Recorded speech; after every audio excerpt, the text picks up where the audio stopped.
Bueno, parece que está grabando ya. Bien, buenas tardes a todos. Pues a todos los que están aquí presencialmente en el Auditorio Central de la Universidad de Ibagué y que nos acompañan en línea. Hemos iniciado la grabación porque pues para nosotros es un documento muy importante contar con esta grabación para las actividades del Grupo de Investigación Raza Urbana. Para mí pues es pues es un honor tener aquí a Gloria. Gloria Ponte, pues hemos aquí organizado una charla denominada Paisaje de Gran Maestre. Ella le puso ese nombre y coincidimos pues con la importancia de esa idea del maestro, de su trayectoria y la propuesta y un poco era que Gloria nos contara un poco esa trayectoria, esa inspiración y cómo ha marcado pues de alguna manera pues, su vida, ¿no? ¿Cierto? Bueno, además de ser una amiga muy querida que tenemos muchísimo aprecio, en estos últimos poquitos años que nos conocemos, por varios compañeros, amigos y personas en común de varias partes. Pues presentar a Gloria es un poquito largo, pero así en breve, no sé si se ve la imagen de que estamos compartiendo, que hacía nuestro póster, pues Gloria hace poco, el 15 de septiembre, que dieron el premio. Sí, 2 semanas. Hace 2 semanas, como ustedes pues, saben, hemos contado esa historia en noticias en todas partes. El motivo pues, de nuestro orgullo de haber recibido el President's Award, dicho de manera redundante, el premio del presidente de la INPLA, de la que sería la Federación Internacional de Arquitectos Paisajistas, y pues Gloria tiene una larga trayectoria y pues por una cuestión de vida nos acompaña acá en Ibagué de hace unos 4 o 5 años, que está en Ibagué, y pues nosotros pues gustosos de tenerla en el grupo de investigación. Y seguimos trabajando en investigación y algunas cosas que hemos estado tratando de hacer en la universidad, pues después de una trayectoria que tuvo en la maestría en paisaje, que fue creadora de esta maestría en la Universidad Pontificia Bolivariana, y de muchas actividades que pues, por su trayectoria recibió este premio. Pues yo creo que sin más preámbulo, vamos pasando aquí a la presentación y los dejo con Gloria para que les cuente varias cosas por la cual el paisaje es su gran maestro. Sí, ya te cambio acá para que puedan visualizar bien. Vale, listo, Gloria. Gracias. Gracias. Buenas tardes. Muchas gracias, César, por toda esa presentación. Muchas gracias por la invitación. Y bueno, pues entonces ocupémonos en lo que nos trajo aquí, que es el paisaje.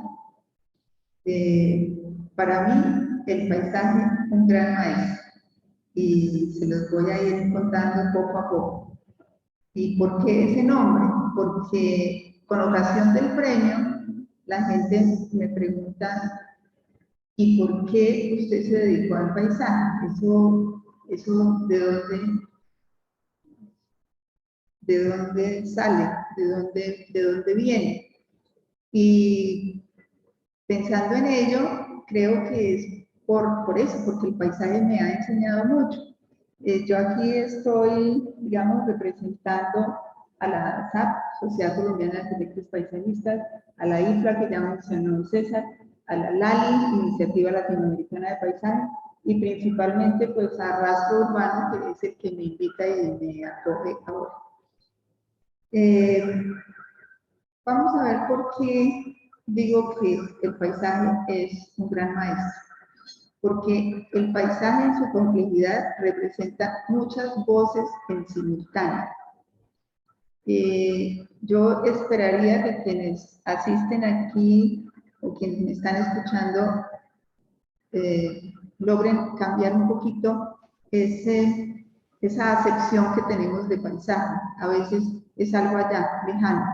Se oye con frecuencia ese dicho de que algo se volvió paisaje, cuando dejó de importar, quedó allá, en el telón de fondo. Y no es así, la verdad no es así. El paisaje tiene muchas voces que nosotros tenemos que escudriñar e interpretar. Y el paisaje, diría uno, pretende mantener un diálogo permanente con nosotros. Repito, cuando me preguntaban de dónde viene esta inquietud o esta preferencia por el paisaje, me puse a desenrollar mi vida y, como bien decía César, vivo aquí en Ibagué, en Tolima, vivo hace 3 años apenas. Pero imagínense que las primeras imágenes que yo tengo de paisaje son del Tolima, curiosamente. Habiendo nacido en Bogotá, viviendo en Bogotá, estudiando en Bogotá, en zona urbana, zona central, mis recuerdos de paisaje y mis recuerdos de ambiente natural son del Tolima. Y pues me parece muy significativo esto de la nariz del diablo, porque cuando me traían mis padres de familia tolimense, todas las vacaciones al Tolima, al pasar por la nariz del diablo decía, ya, estoy en vacaciones, ya, estoy en tierra caliente, que se le decía desde Bogotá, estoy en tierra caliente. Entonces, esa nariz del diablo, pues para mí es muy significativa y muy diciente del Tolima. Por allí llegábamos a Ibagué. Miren lo interesante que me encontré por ahí de Ibagué, lo que significa la palabra y cómo la relacionan los lingüistas. Ibagué, Ibagos, Ibata, Ibanasca, todo esto quiere decir reina del cielo, reina de la tierra, reina del agua. Imagínense, Ibagué es reina de puros elementos naturales. Entonces, eso también para mí es muy significativo. Y aunque yo llegaba a una ciudad ya medianamente desarrollada, su paisaje era muy armónico y muy equilibrado entre naturaleza y lo construido. Y yo disfrutaba de eso. Cuando regresaba a Bogotá, había un cambio fuerte. Allá no había árboles casi, no había árboles tan grandes, no había esa posibilidad como de meterse uno al pasto y demás. No era tan frecuente o tan acogedor. Claro, también había paisaje urbano. Bueno, esta imagen es de mucho antes de cuando yo caminara por ahí, pero igual cuando llegábamos a la casa de mi tío, a la calle 16, por ahí con la segunda, este era más o menos el panorama. Pero miren que a pesar de ser muy urbano, es acogedor para la escala humana.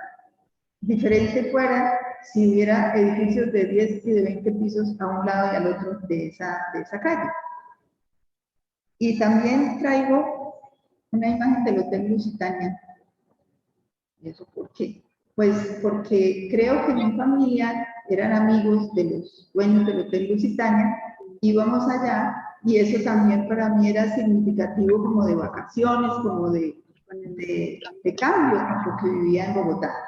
Es más, la hija de alguno de ellos migró a Bogotá, abrió un colegio y allá hice mis primeros años de primaria. Entonces, por lo menos el deje tolimense de la voz me llegaba. De modo que, de verdad que el Tolima tal vez me sembró esa inquietud por lo natural, por el descanso, por las vacaciones. Otros lugares proporcionalmente para una ciudad eran amplias zonas verdes. Y escribo allí naturales, porque hoy en día cuando se habla de zonas verdes, bien puede ser una superficie ahí plana, simple, sin nada, hasta sintética, ¿no? Pura superficie verde, pero no natural. Y miren cómo estas imágenes de la época, tal vez del Parque Centenario, son mucho más, menos ordenadas, quizás de una evolución más natural, más espontánea. Entonces, pues eso era lo que yo tenía por allá en el fondo. También Gualanday, Chicoral. Imagínense que la primera finca de mi tío era en Picaleña. Una finca en Picaleña, hoy perfectamente urbanizado, muy, sí, ya de diario de uno. No, nosotros madrugábamos para ir a la finca. Allá recuerdo que había un palmar de palma de vino. Esa es la imagen que tengo. Y de una vez que una vaca casi me atropella. Afortunadamente no logró pasar por una puerta. Quedó ahí en los cachos.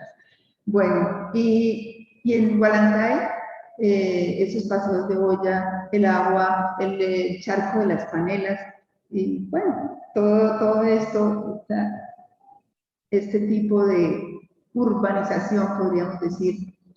En Chicoral, nosotros llegábamos a la carretera, dejábamos el carro ahí y nos esperaban los caballos.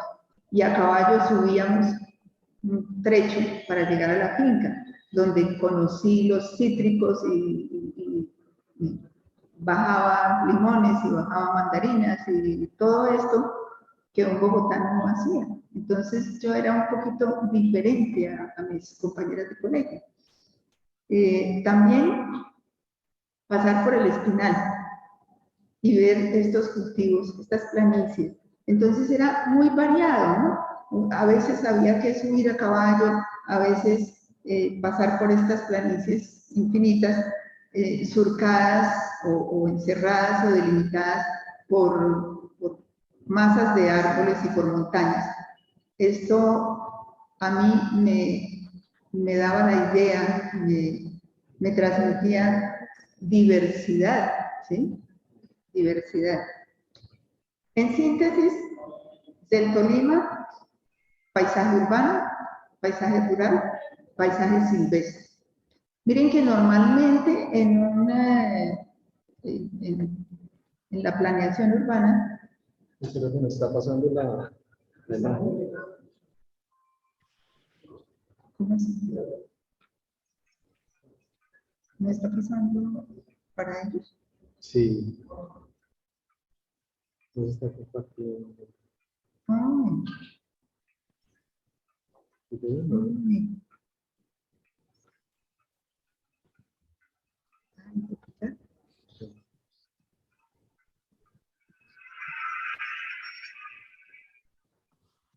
¿Será que ahora sí? Ahora sí, esperemos que sí.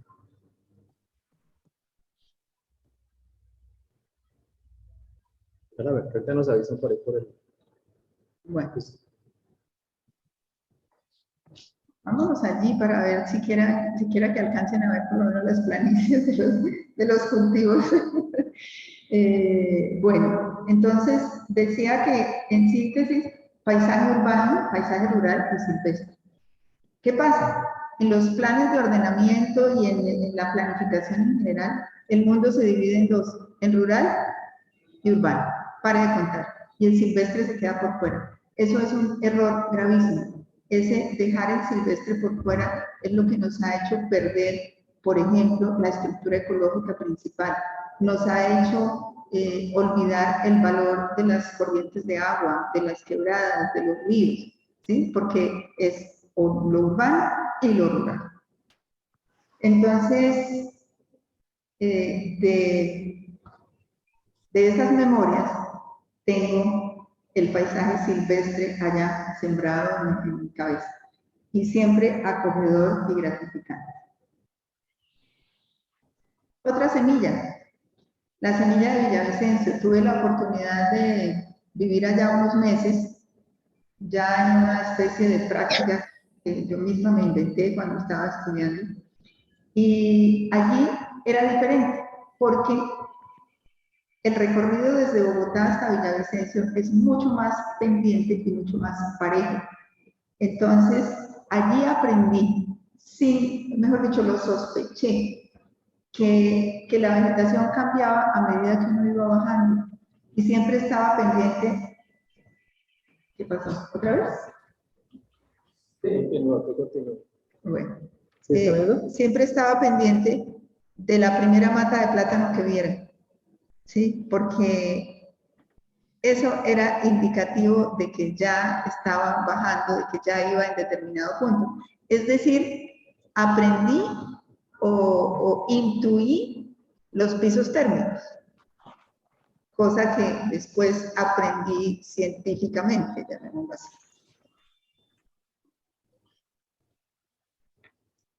¿Sí se oye?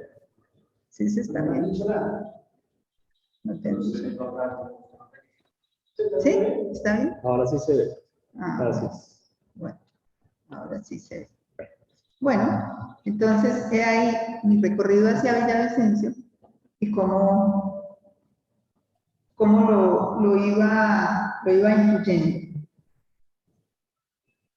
Algo que fue tremendamente diciente para mí, pero ahora lo que no hace es pasar. Ahora no pasa. Ya. Bueno, lo que fue tremendamente diciente, estando allá, llegaron unos gringos a Villavicencio. ¿Y a qué iban? A detectar mariposas. Y me enseñaron esto, que en distancia recorrible en un día a pie, alrededor de Cristo Rey, está este monumento, o sea, en esta zona verde de por acá, en lo recorrible en un día, se veían más mariposas que en todos los Estados Unidos de costa a costa. Eso me enseñaron ellos. Y yo me fui con ellos a ver cómo era ese cuento, dónde están las tales mariposas y bueno. Aprendí eso. De Villavicencio también, pero miren cómo lo que les decía, bastante urbano, pero bastante más pendiente la llegada allá, ¿no? que la del Tolima. De Villavicencio, después, ahora salto un poquito en el tiempo, aprendí esto, que existe el bioparque Los Ocarros. ¿Habían oído nombrar los ocarros? ¿Qué es eso? Son unos armadillos grandes, rosados, muy simpáticos. Ahí está una imagen del parque y un tapir con su cría. No es que la cría haya salido rara, no, así son las crías de los tapires. Y miren, en ese bioparque no hay un solo animal que no sea colombiano. Hay muchos endémicos, es decir, que solo se dan aquí y solo viven aquí. Y miren, les leo así de rapidez, aves, peces, reptiles, dantas, chigüiros, saínos, venadas, capuches, jaguares, pumas, tigres, mariposas, tigrillos, cocodrilos, babillas, guacamayas, loros, caujiles, pavas, tucanes, anacondas, entre otros. Y de todo eso que yo no conocía nada y sigo sin conocer. Y el día que fui me sentí terriblemente mal conmigo misma porque no identificaba cuál era cada bicho de estos. Y fue muy interesante. Les recomendaría, siempre que puedan, vayan al Bioparque Los Ocarros, que encuentra uno una diversidad impresionante, la nuestra. La nuestra, esta riqueza fantástica, natural que tenemos en Colombia. Miren, orquídeas de 4.270 especies, 1.572 son endémicas, más de un tercio es colombiano y solo colombiano. Y no le prestamos mayor atención. Las aves, somos el primer país en aves. Tenemos más de 10.000 especies de aves, según algún tipo de clasificación. De todas maneras, también muchas endémicas, y aquí muestro apenas las del bosque seco tropical del Tolima. En ese libro hay 240 registradas, del bosque seco, solamente de una parte del Tolima, 240 especies de aves espectaculares. Y mariposas, 3.642 especies de mariposas. Hay, por lo menos estas dos que muestro ahí, son endémicas del Tolima, que una se llama Calicore Tolima, es decir, nuestra. Bueno, habiendo conocido todo aquello, habiendo tenido esas semillas de naturaleza en mi ser, por allá en el cerebro, y teniendo toda esta riqueza, ¿qué se me ocurrió? Decidir a estudiar arquitectura. A centrarme en edificios, porque eso era, y parece que sigue siendo. Diseñé construcciones, diseñé casas, diseñé edificios, diseñé colegios, diseñé hospitales, y de la naturaleza, ¿qué? Se nos olvida. Eso definitivamente, y nos pasamos a las plantas. Para formas normales casi todo es en planta de dibujo, y plantas porque cuando nos dicen la naturaleza, ¡ay, sí! Traigamos un arbolito. ¿Qué arbolito le pongo? Para que se vea más o menos. Miren la proporción. ¿Sí? Esos arbolitos dan 2 pisos. Y en realidad darían para 6, 8 pisos si hiciéramos una comparación. Entonces, ahí fue cuando algo me dijo, algo está fallando, algo está faltando. Y se me ocurrió buscar una beca. Y fui a parar ahora a un mundo muy distinto, aquí en la mitad de Inglaterra, a una ciudad fea como ella es hoy. Una ciudad industrial, dura, con algunos toques de arquitectura clásica de ellos. Y bueno, le atiné a la Universidad de Sheffield, que luego estando allá supe que era una de las 12 escuelas de paisaje que había en ese momento, era la mejor, pero eso sí fue lotería, afortunadamente. Bueno, esa ciudad que me acogió tenía la gran fortuna de estar al lado del Peak District National Park, casi rodeada por ese parque, un parque de, pues, ahí se ve, ¿no? La limpieza, la pulcritud, todo muy interesante, pero monótono. Yo echaba de menos toda esa diversidad que había vivido acá. Allá en la Universidad de Sheffield hay, esto es actual, esto es nuevo, un estudio que hacen y bueno, analizan el mundo en muchos aspectos, en lo social, en lo económico, en lo de diversidad, en lo tecnológico, en todo, pero miren la comparación y comparen por un momento la diversidad nuestra con nuestro desarrollo tecnológico, por ejemplo. ¿Sí? Y nosotros estamos empeñados en correr detrás del desarrollo tecnológico y no nos fijamos en nuestra naturaleza. Bueno, estudié allá y miren, aquí estoy con el grupo de mis compañeros, los que ya estábamos cercanos a graduar. Y les cuento, ahí no había arquitectos. Yo me había ido como arquitecta y esperando que me dijeran qué arbolito le pongo al lado del edificio. Y no, porque mis compañeros eran biólogos, geógrafos, ingenieros forestales, urbanistas y administradores, y había arquitectos. Los arquitectos éramos los extranjeros, la venezolana, el australiano, el de Malasia y yo. Los demás eran de otras carreras. Eso hacía que nosotros trabajáramos de manera interdisciplinaria porque nos trabajábamos en equipo, ¿sí? En grupos de trabajo, me tocaba con un geógrafo y una bióloga. Entonces, aprendí mucho. Eso era lo que hoy en día se llama interdisciplinariedad. En aquel momento, no, era la lógica de la manera de enfocar el paisaje. Y pues eso fue muy interesante, muy formativo, y pues ya posteriormente, ya en el desarrollo de lo que aprendí allá, creo que se empezó a dar la transdisciplinariedad, ya hay el mejor enlace entre las diferentes disciplinas. Eso, chévere. Pero bueno, yo digo que el paisaje muestra todo o casi todo a la vez. Alguien dice, el paisaje es lo que vemos, pero su explicación está en lo que no vemos. O sea, hay todavía cosas ocultas, hay argumentos ocultos que nos toca a nosotros preguntarle al maestro, preguntarle a ese maestro. Nuestros nativos precolombinos, por supuesto, lo comprenden, y lo comprendían y lo comprenden. Ellos miran a través de la integralidad del hecho y no hacen como nosotros, separar en tablas, fórmulas, polígonos, todo esto, sino que miran el hecho.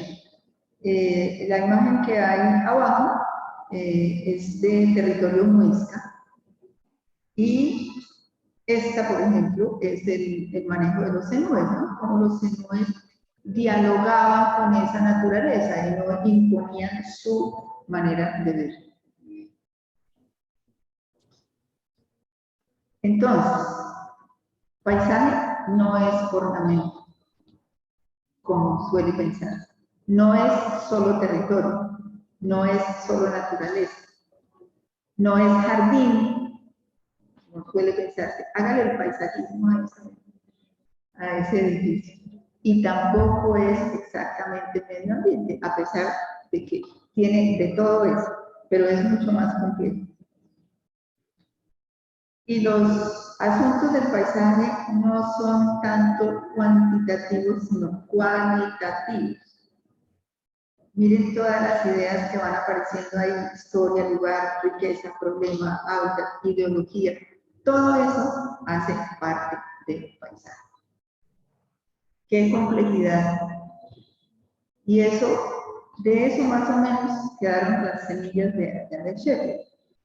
Al regresar, y ya Bogotá, en ese recorrido que hago, me permitió establecer mi oficina. Y mi oficina se llamó Ecotono Limitada. Si ustedes analizan el logo, miren cómo ese logo está diciendo: desde la naturaleza se va desarrollando hasta que termina en un edificio. Pero está ahí, todo está junto. Como explica el grafito de abajo, ¿no? El ecotono enlaza dos ecosistemas: el ecosistema urbano y el ecosistema natural, digámoslo al revés. El natural primero con el urbano. En esa oficina hicimos proyectos grandes, como este, que fue el proyecto para el parque del embalse de San Rafael. Yo no recuerdo cuántas hectáreas, 700 creo, una cosa así. Fue un concurso y lo que hicimos fue un plan maestro con algunos detalles.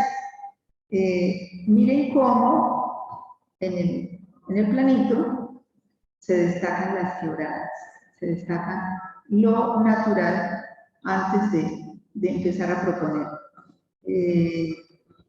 En esta parte de acá, hay una cantera que quedó después de que intentaron,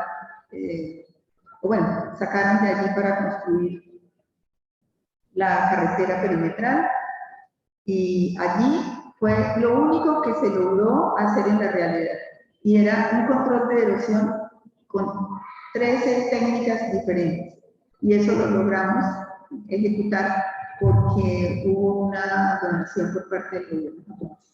No sé si se alcanza a distinguir. Acá hay un petroglifo muisca de los muchos que quedaron allá en esa laguna cuando se hizo el embalse. Ese embalse de San Rafael tiene en el fondo una cantidad de petroglifos perdidos. Y ese que muestro ahí estaba por acá afuera, no lo cuidaban. Nosotros propusimos unos sistemas de cuidado, no sé qué habrá pasado con ellos. Porque desafortunadamente estos proyectos de paisaje tienen ese triste final, y es que pasa el concurso, pasa el afán, y luego se dejan un poco de lado.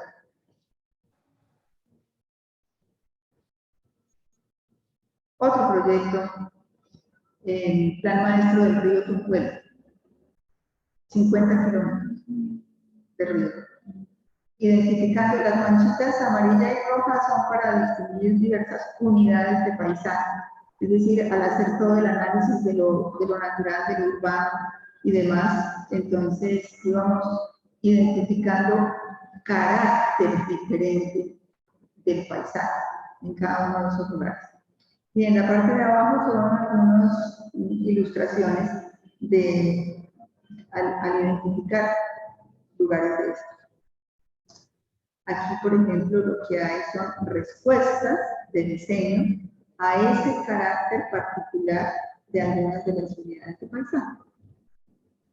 Entonces, lo que quiero mostrar con esto no es tanto pues la obra de la oficina, sino cómo todo eso que había dicho antes se va manifestando y se va presentando, y uno tiene que seguirle aprendiendo al paisaje.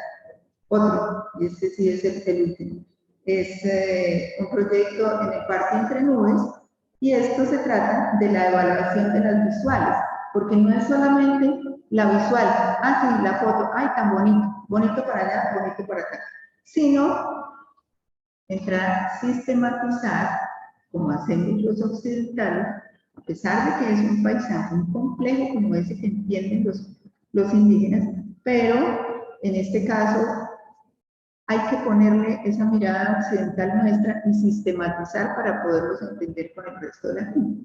Entonces allí, por ejemplo, está el paisaje cercano, el de media distancia y el distante, y aquí se evalúan y aquí se califican para luego proponer acorde con ellos.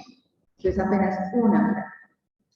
También hicimos algunas publicaciones que fueron pues, en consultoría a entidades distritales. Se hicieron algunas publicaciones que fueron decretos en algún momento. Esto que se llama Guía de Lineamientos Ambientales para Proyectos de Infraestructura en Bogotá, aunque no menciona la palabra paisaje en su inicio, estaba totalmente fundamentado y enfocado desde el paisaje. También el manual de arborización. En Bogotá también, por supuesto, pertenezco a la Sociedad Colombiana de Arquitectos Paisajistas. Desafortunadamente un gremio pequeño porque no hay, como no hay mucha academia al respecto, pues no hay mucho profesional y no hay mucha demanda desde las entidades públicas. Estando allí, hicimos algunos cursos para el Instituto de Desarrollo Urbano, para el Acueducto, para el DAMA. Hubo un momento como de presencia nuestra. Y la publicación de esta revista, de la cual salieron 8 números, que se llama Arquitectura del Paisaje, y que todavía anda por ahí en este enlace que dice No Paisaje, UPB, WordPress. Ahí se pueden bajar las 8 revistas. Son muy sencillitas, muy legibles, no son científicas, son más de divulgación y con participación de gente de fuera. A partir de la SAP se estableció la Carta Colombiana de Paisaje. Esta tiene 11 años y anda por ahí, no trasciende mucho que digamos. Esa Carta Colombiana del Paisaje habla de que este es un derecho de todos, que es de interés general, que soporta, que ayuda a la calidad de vida, a la sostenibilidad, que ayuda a la mitigación del cambio climático, que fundamenta el patrimonio natural y cultural. Patrimonio natural, no solamente el cultural. Que también apoya las identidades regionales y nacionales, que el paisaje favorece a la actividad económica e incrementa la producción. Yo creo que esto tiene que cambiar la mentalidad de que el paisaje es un asunto secundario, ¿verdad? Bueno, a través de la Sociedad Colombiana de Arquitectos, pues pertenecemos a la Federación Internacional y somos una de las 5 regiones, región Américas. Y participamos de todos los eventos, como por ejemplo, pues, congresos mundiales que hay a cada rato, uno en Nueva Zelanda, uno en Uruguay, uno en Montreal, bueno, en muchos lugares del mundo. Precisamente el del premio fue en Corea, hace unos días, finales del mes pasado, inicios de este, y también hicimos conferencia regional en Medellín, organizada por nosotros. Ahí está el símbolo de la SAF, y por supuesto vinieron de muchos países, principalmente de la región Américas. Otras relaciones que hemos tenido con la IFLA, este es el logo de la IFLA, pero también con el ECLAS, es decir, la Asociación de todos los países europeos, la ASNA, la de Estados Unidos, LENOC, que era desafortunadamente terminó una red temática de paisaje, el Consejo de Educadores de Arquitectura y Paisaje de los Estados Unidos, y finalmente la Iniciativa Latinoamericana del Paisaje, que se lanzó con ocasión de la conferencia regional que acabo de mencionar. Bueno, de todo esto, uno sigue aprendiendo, o sea, el paisaje fue mi maestro directo, digamos, en términos de información primaria, en el Tolima, Villavicencio. Y acá, digamos que en términos de información secundaria, a través de todos estos grupos, gremios. Y bueno, digamos que sintetizando, mirar el paisaje puede ser así. Primero la forma natural, la vida silvestre, el uso de la tierra, ¿sí? La vida silvestre, recordemos. Los asentamientos, pero principalmente la experiencia. Y eso es clave. Miremos cómo puede ser esa experiencia. Germán Arciniegas, escritor tolimense del siglo pasado, decía que la vida puede mirarse según 3 dimensiones: el espacio, el tiempo y la emoción del yo. Y el paisaje también. Y dice Boaventura de Sousa Santos, la ciencia y las leyes tienen 3 contexturas: espacial, física y simbólica. Es decir, esto lo puede uno divinamente aplicar al paisaje y al espacio público también. El espacio público percibido constituye nuestro paisaje.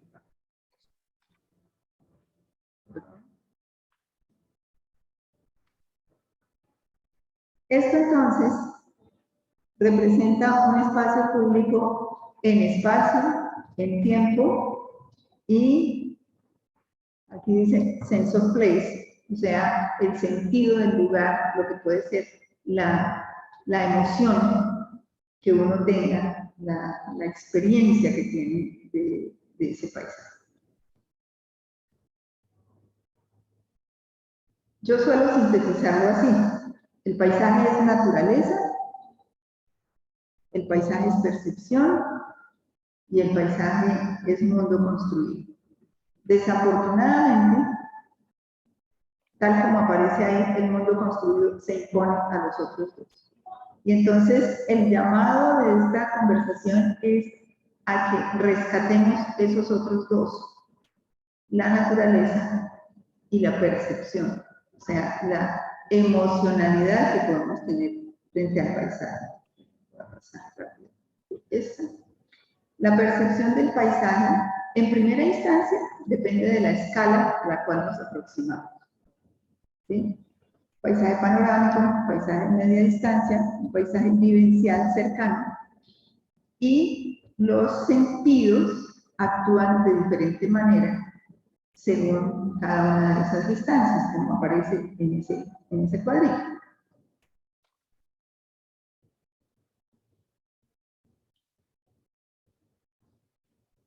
E insisto en que la noción de paisaje se genera a partir de la percepción sensorial.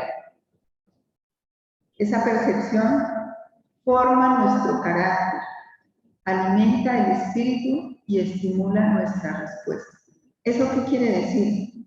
Que el ojo se educa a través de lo que ve desde la niñez. Y eso lo comprobé, lo comprobaba pues al comienzo de esta intervención. Y quiere decir que lo que le estamos ofreciendo a la infancia hoy promueve lo que ellos harán para un paisaje futuro. Que siempre estamos en esta dinámica de percepción y acción. De percepción y acción. Según lo que vivimos, así actuamos, así respondemos y así produciremos en un futuro. Bueno, dejemos esto. Es un ejemplo de una artista de land art que siempre está buscando el significado del lugar antes de actuar ella. Entonces, recogiendo todo eso, primero lo natural, luego lo humano, con esa percepción de la que hablamos, luego lo funcional, es decir, lo que construimos para habitar, lo técnico, cómo construimos,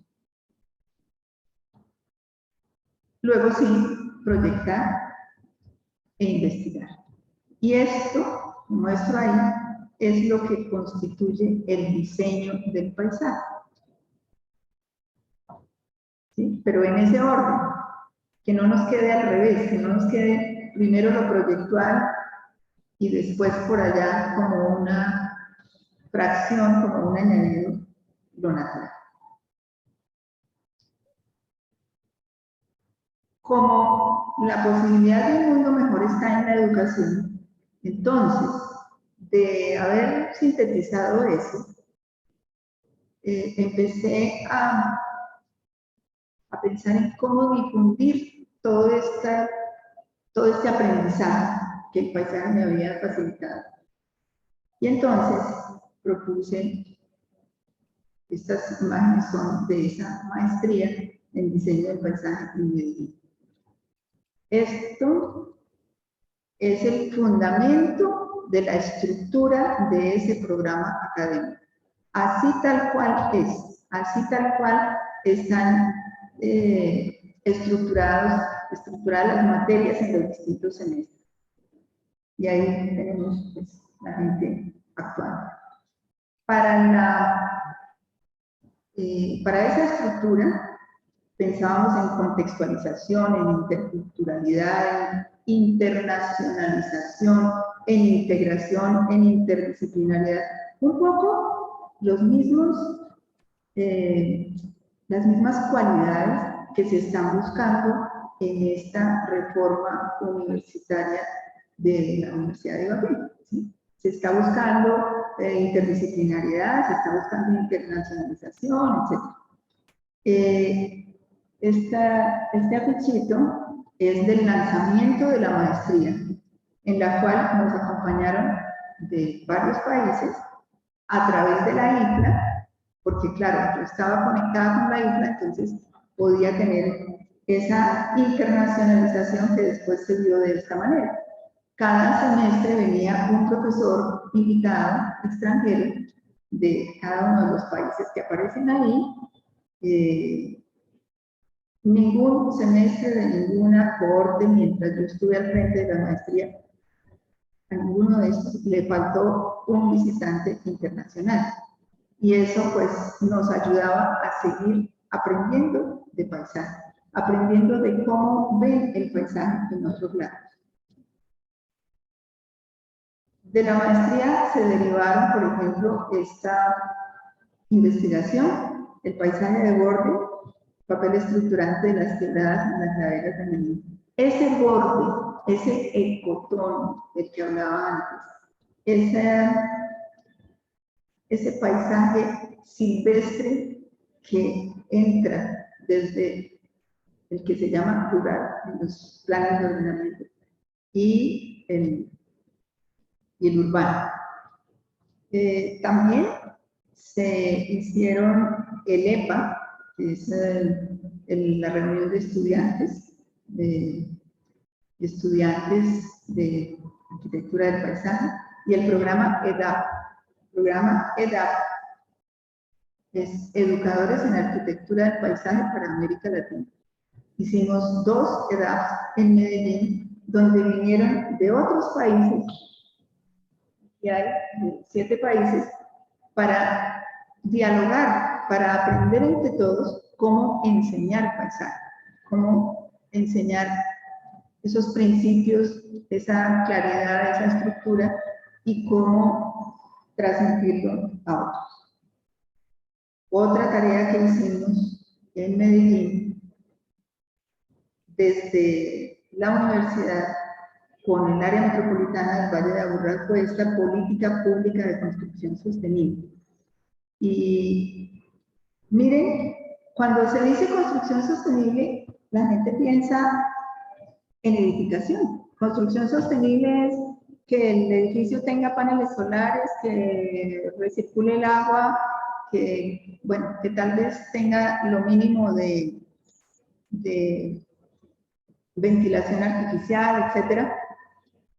Sin embargo, en este trabajo que hicimos, se logró que hubiera mucho de este enfoque de paisaje, tanto que los 3, salieron 5 guías, y las 3 primeras tienen que ver con eso que hemos estado hablando acá. La caracterización del lugar es el primero. Entendamos cómo es el lugar en donde vamos a trabajar. El otro, la planeación urbana en general. Decíamos, porque una suma de edificios sostenibles no hace una ciudad sostenible. Hay que planear desde siempre. Y el tercero es el diseño de los espacios abiertos. Ya las edificaciones quedaron solo para las 2 últimas guías. Eso fue un kit que nos anotamos desde la universidad, desde la maestría, con profesores de la maestría, un hidrólogo muy capaz que lideró esto y permitió que estos enfoques de paisaje trascendieran. Esto, la base era la complejidad de las relaciones de los componentes y ciclos del paisaje. ¿Sí? En esta gráfica yo creo que está claramente demostrado cómo los objetos, si los llamáramos así, que hacen parte de ese paisaje urbano, no son aislados, no son solos, no es pongo un árbol, pongo otro, pongo un mueble, pongo un aviso, cierro una quebrada, sino que todo tiene que ver con todo. La cosa es compleja. Bueno, y entonces, hablando de ciclos, cerremos el ciclo. Cerremos el ciclo volviendo al Tolima. Ahora que ya regresé acá y tuve la oportunidad de conocer a Ambalema y de invitada por el profesor que representa el consultorio de arquitectura e ingeniería del norte del Tolima, en Amba Viva, que es una fundación que se preocupa por mantener viva a Ambalema. Allí, en este municipio, había un proyecto para ampliar el malecón y que debería iniciarse en 2021. Allí está el malecón actual y la ampliación sería por acá. Esta parte. Más o menos esto es lo que se vive en la zona donde se iba a intervenir. Y Agua Viva detectó que habría una zona fuertemente afectada por el proyecto.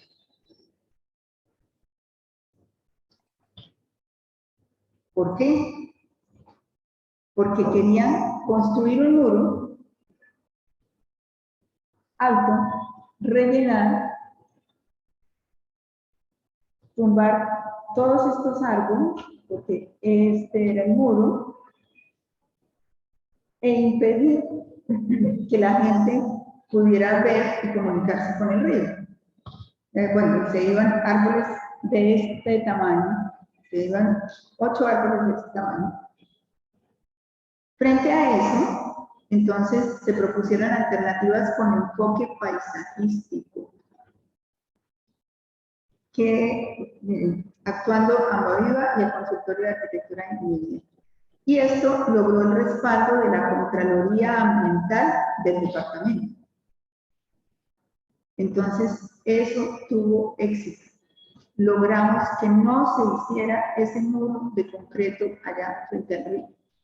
Una ingenuidad, un muro de concreto que va a poder con la fuerza del agua. Eso lo estamos viendo, se está viviendo en el centro y norte del país en estos días, como el agua tiene más fuerza que cualquier muro. Lo que hay que hacer es lo que hacían los indígenas y lo que hacen, dialogar con ella, interactuar con ella.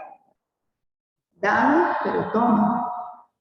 No, yo no la quiero, vaya. No. Entonces, aunque el proyecto estaba un tanto detenido, termina siendo eso. Es algo que permite la visual hacia el río desde estas zonas donde se camina, se puede ver, no exactamente aquí, pero se puede, aquí va una escalera, se sube acá y entra allá a unas especies de balcones que son permeables, son suelo metálico, reja metálica, y la gente puede caminar por ahí, el agua puede fluir. No se fueron los árboles, porque los balcones se intercalan con los árboles, pues no está muy bien ilustrado, pero creo que ustedes me creen. El muro fue mucho más bajo de lo que se esperaba. El muro iba a ser como por acá y se iban a tumbar los árboles quedaron allí, de los 8 solamente se fue uno. Entonces, esto es, digamos que el resultado de una buena percepción del paisaje, de una intención de interactuar con la naturaleza y de permitir los usos, pero sin deterioro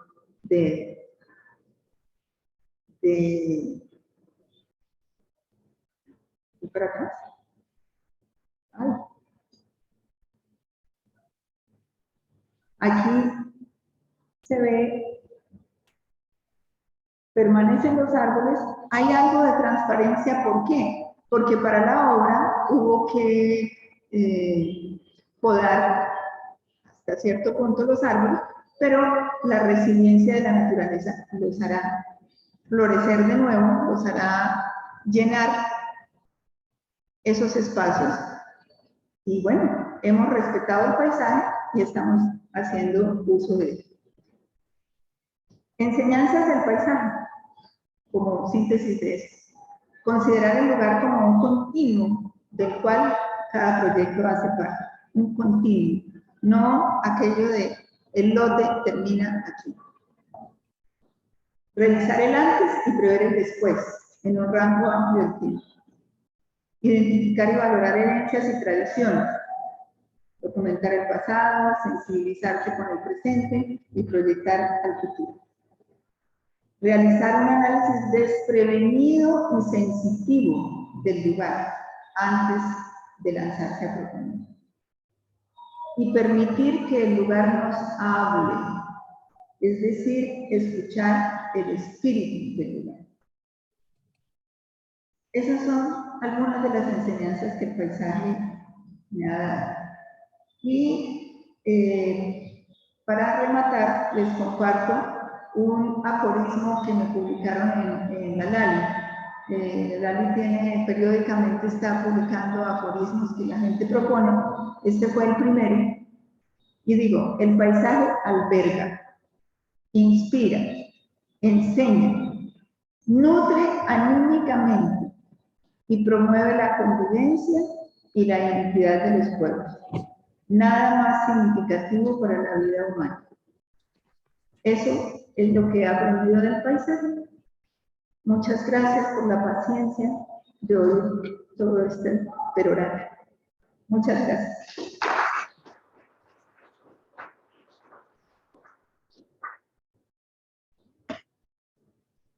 Gloria, no se me vaya. Pues muchas gracias, muy linda presentación.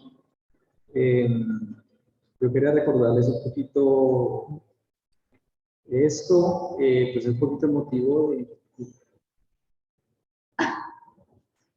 de la medalla que recibió Gloria, un poco era hacer este pequeño reconocimiento. Yo, pues no es el President's Awards de la IFA, pero ese pequeño reconocimiento. ¡Ay, por Dios! ¿Qué es esto? Dice Mercedes Bagué, Razo Urbano, el Grupo de Investigación Razo Urbano otorga reconocimiento a Gloria Ponte García por sus aportes y conocimientos a la comunidad académica, universitaria y profesional. Ibagué, Colombia, 19 de septiembre del 2022. Por Dios, César, gracias. Muchísimas gracias.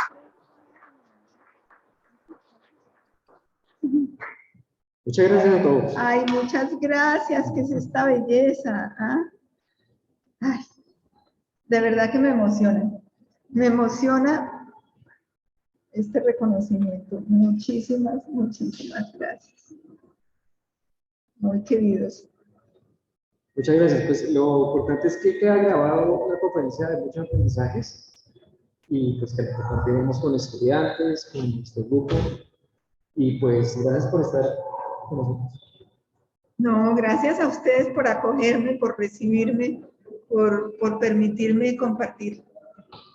Bueno, a los que estaban conectados, muchos saludos, muchas gracias por estar en esta conferencia y en este pequeño reconocimiento que le hicimos a Gloria. Hasta luego, gracias.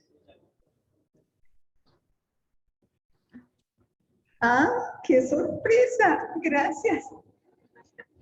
Como dicen las señoras, es una jugadita. Ay, no. Gracias, hasta luego. Muy amables.